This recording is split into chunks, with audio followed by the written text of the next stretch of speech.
Great. Here we are as ICF members with a chance to talk with Jack Canfield. Absolute pleasure. Thank you, Jack, for taking a few moments. My pleasure. Thank you. So, coaching world is a big world. Here in the Middle East, we're relatively new to it. It would be really interesting to get a couple insights about coaching industry from your experience, about what are the trends, where are we going, what are the things we need to be aware of as coaches as the market develops, especially for us out of the sort of market that you're working in. Well, I think the market's expanding rapidly. I think more and more people are becoming aware that having a coach is important. I think part of, when you are a coach, you need to be marketing this from the point of view that nobody makes it in sports without a coach, and nobody makes it in life really without somebody that mentors or coaches them.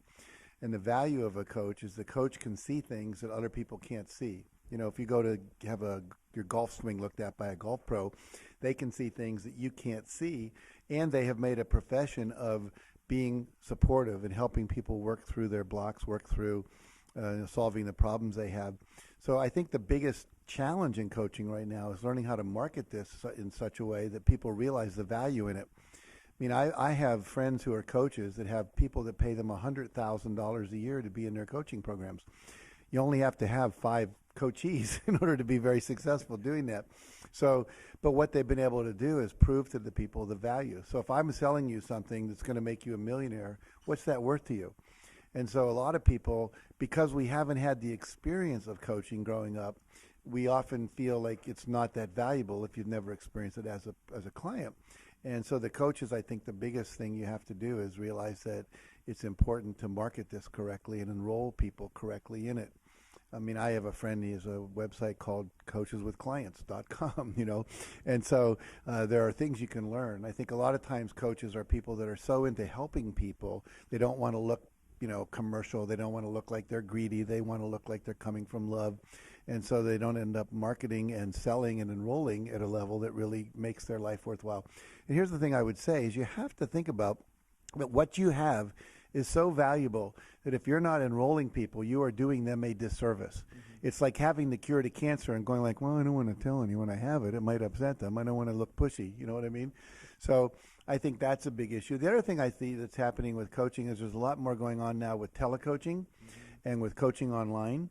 And I think that's valuable. And coaching in groups, that's a big piece too, because you can bring people together. I think often coaches think everything has to be one-on-one.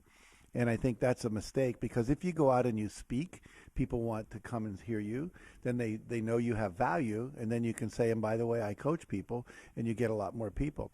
If you're coaching in a group, you can have a lot of impact, and you get more impact for less hours extended. And what I've found too is when people are coaching in a group, even though we may work with one person in that hour or 2 or 3 or whatever, is everyone else gets value. Because we all have pretty much the same issues. It's not like there's that much, that's unique to people, although there's some things obviously that are. And then I think the last thing I would say is that coaching is starting to be niched very, it's like when we did our first Chicken Soup for the Soul book, it was Chicken Soup for the Soul. Then it was a second cup, a third helping, a fourth bowl, a fifth tureen, whatever the heck it was, And then all of a sudden someone said, well, what about Chicken Soup for the Woman's Soul? What about Chicken Soup for the Teenage Soul?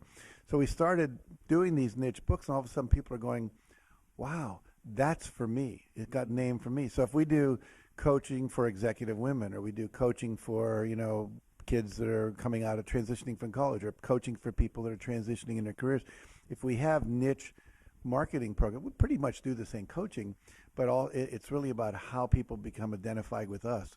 So I think those are some of the things that I'm seeing going on in the coaching world. Jack, so fantastic, really useful information for our coaches, and we appreciate that from the ICF perspective. Thank you so much for your time. You're welcome. My pleasure. Thank you for asking me.